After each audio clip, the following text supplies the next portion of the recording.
IMF는 끝났다고 배웠습니다. 그래서 우리는 그 이야기를 과거로 넘겼고 더 이상 묻지 않아도 된다고 생각했죠. 숫자는 회복됐고 경제는 다시 굴러가기 시작했으니까요.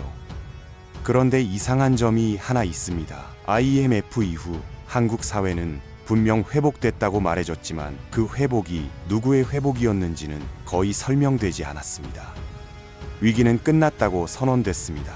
다만 그 이후에 내려진 선택들, 그리고 그 선택이 남긴 결과는 조용히 넘어갔습니다. 누군가는 살아남았고 누군가는 설명 없이 사라졌습니다.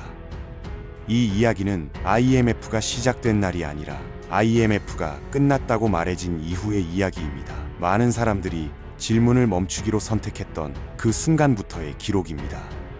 지금부터 그때 아무도 말하지 않았던 선택들에 대해 이야기해보려 합니다. 사실 IMF는 하나의 사건이라기보다 과정이었습니다. 어느 날 갑자기 닥친 재난이 아니라 이미 여러 선택이 쌓인 끝에 도착한 결과였다는 점이죠. 다들 결과만 기억하지만 그 이전의 결정들은 거의 떠올리지 않습니다. 여기서부터 이야기는 조금 불편해집니다.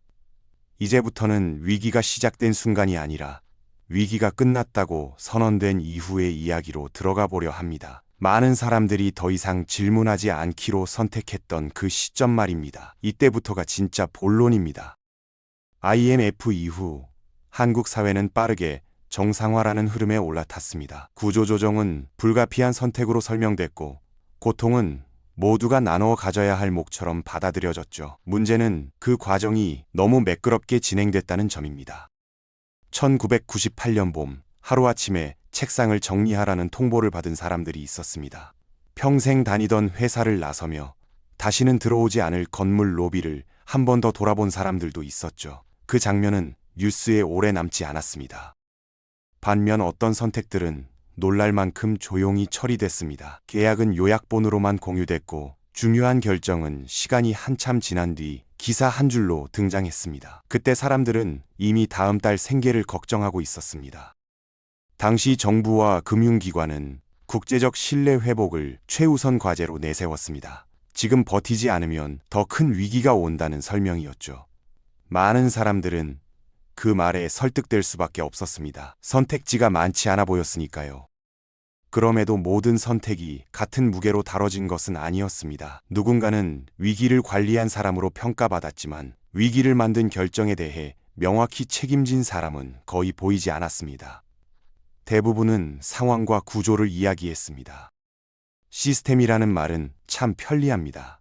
개인의 판단을 흐릿하게 만들고 결과를 구조의 문제로 바꿔놓기 때문이죠. 그렇게 구체적인 이름과 결정은 서서히 사라졌습니다. 기록은 남았지만 기억되지는 않았습니다.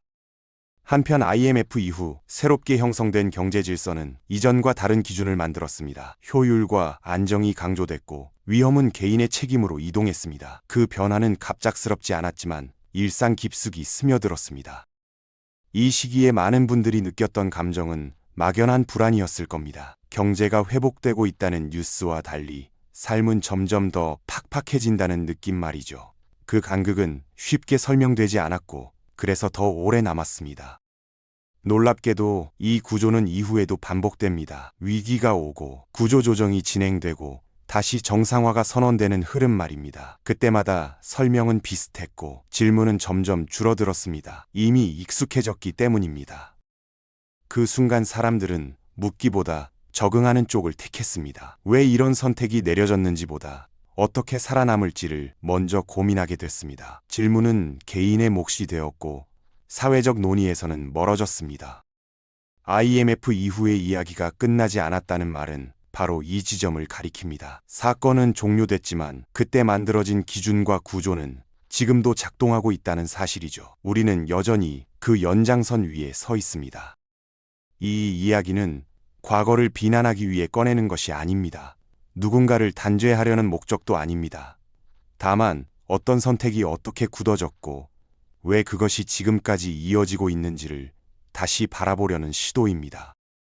우리가 결과만 기억하면 같은 질문을 다시 던질 기회는 사라집니다. 반대로 과정을 들여다보면 다음 선택은 조금 달라질 수도 있습니다. 그 차이는 생각보다 큽니다. IMF는 끝났습니다. 적어도 공식적으로는 그렇습니다. 그러나 그 이후에 남겨진 이야기들은 아직 정리되지 않았습니다. 누군가는 여전히 그 선택의 결과 속에서 살아가고 있기 때문입니다. 그래서 이 이야기는 계속됩니다. 조용하지만 분명하게 말이죠. 우리가 너무 빨리 넘겨버렸던 질문들, 그리고 기억하지 않으려 했던 장면들 속에서 말입니다. 이것이 IMF 이후의 이야기입니다. 이런 이야기들이 의미 있다고 느껴지셨다면 구독으로 함께해 주셔도 좋겠습니다. 자극적인 결론보다 기록에서 빠져있던 과정과 선택들을 차분히 따라가려 합니다. 앞으로도 사건이 끝난 뒤에 남겨진 이야기들, 그리고 왜 그 질문들이 반복해서 사라졌는지를 계속해서 다루겠습니다. 이 흐름이 필요하다고 느끼신다면 구독은 다음 이야기를 이어가는 가장 쉬운 방법일 수 있습니다. 이 영상이 질문 하나라도 남겼다면 좋아요로 표시해 주셔도 괜찮습니다. 그 반응들이 모여 어떤 이야기를 다음으로 이어갈지 판단하는 기준이 됩니다. 오늘의 이야기는 여기까지입니다. 다음 영상에서는 이 선택들이 이후 어떤 구조로 굳어졌는지 이어서 살펴보겠습니다. 감사합니다.